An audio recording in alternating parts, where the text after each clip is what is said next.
এলাকার মানুষের দেখভাল করছে কিনা, এলাকার উন্নয়নের কাজ করছে কিনা, সেইটি দেখার দায়িত্ব ইনশাআল্লাহ আমার।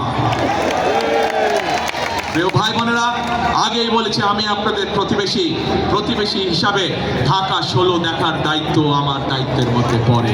ইনশাআল্লাহ আপনাদের সন্তান হিসাবে, আপনাদের প্রতিবেশী হিসাবে আমি আপনাদের সাথে যেমন আগেও ছিলাম, ইনশাআল্লাহ ভবিষ্যতেও থাকব।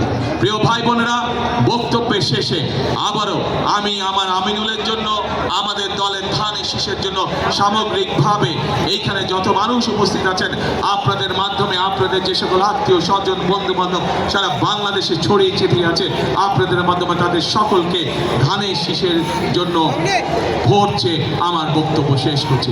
ইনশাআল্লাহ সকলে ভালো থাকবেন, আমার জন্য দোয়া করবেন, আমিও দোয়া করব আপনারা যাতে ইনশাআল্লাহ সকলে ভালো থাকেন। আল্লাহ হাফেজ। বাংলাদেশ জিন্দাবাদ, বাংলাদেশ জাতীয়তাবাদী জিন্দাবাদ।